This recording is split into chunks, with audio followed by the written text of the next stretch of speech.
Salut et voici la 7e édition du Journal des Insolites et des Faits divers mondial 2014. Il est mort devant sa télé, tué par le manque de sommeil dû au décalage horaire. Triste nouvelle qui nous vient de la Chine. Le mondial vient d'enregistrer ainsi son premier supporter qui perd ainsi sa vie à cause de sa passion pour le football. Plus de détails sur cette note lugubre avec Alex Mokhtar. Débuté il y a à peine une semaine, le mondial brésilien vient de faire sa première victime. En effet, dur de suivre ce mondial brésilien lorsqu'on est asiatique en raison des 11 heures de décalage horaire entre le Brésil et la Chine. Et cet état de fait oblige parfois les fans de foot chinois à souvent veiller tard dans la nuit pour suivre les rencontres, quitte à acheter de faux certificats médicaux sur le web afin de manquer le travail le lendemain. Une stratégie que n'a dû pas suivre ce homme de 25 ans, retrouvé mort devant sa télévision quelques heures après la rencontre Pays-Bas-Espagne à Sun Zhou près de Shanghai. L'autopsie aurait ainsi révélé que l'homme serait mort d'une privation de sommeil excessive après avoir enchaîné 2 nuits blanches pour suivre le mondial, ce qui aurait provoqué une crise cardiaque. Autre nouvelle triste dans le JT IFDM 2014, on vient de l'apprendre, la mort d'un supporter ivoirien, Kakou Akanji Olivier, résident à Yamoussoukro. Il est décédé suite à une crise cardiaque après avoir manifesté sa joie à la suite de la rencontre Côte d'Ivoire-Japon. Espérons que les éléphants sauront lui rendre hommage en gagnant leur prochain match. Pour la suite, Noli Richard vous propose une page plutôt amusante et complètement ahurissante. Un florilège d'images inédites du mondial. Appréciez.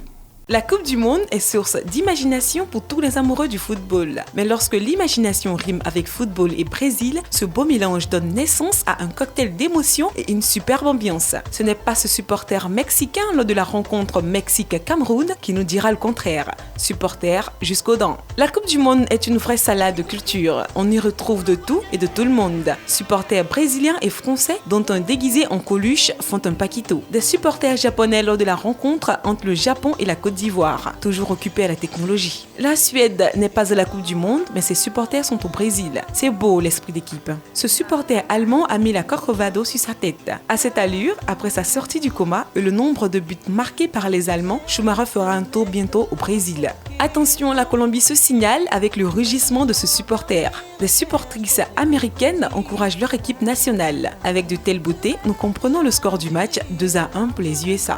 À présent, une histoire de maillot blanc qui porte à tous les coups malheur à l'Espagne. Voyez le récit d'Yves Abelapo. Le blanc serait-il une couleur qui porte malheur à l'Espagne? Battue 5-1 par les Pays-Bas, elle a affirmé sa difficulté à jouer en blanc. Les exemples sont nombreux.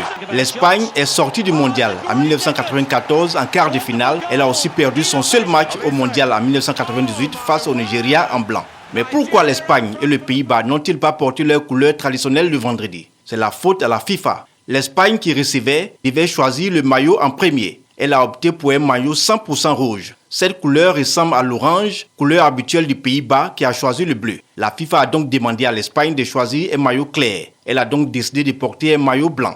La fin, vous la connaissez.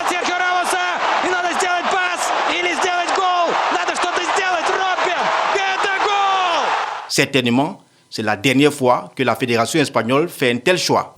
Les brèves. L'actrice pornographique chilienne Marlene Dole a proposé à ses followers sur Twitter un marathon sexuel de plus de 8 heures pour célébrer ainsi la victoire du Chili face à l'Australie. Connue pour ses paris très osés au Chili, la jeune femme a tenu parole et a même accueilli de nombreux hommes intéressés par ses charmes chez elle à la maison. Pour le prochain match du Chili contre l'Espagne, la Bimbo annonce 16 heures de partie de plaisir en cas de victoire.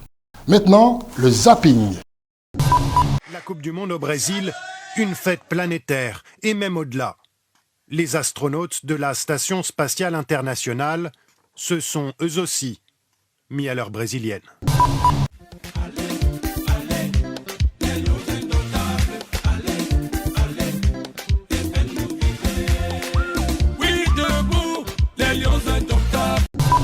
C'était le JT IFDM 2014.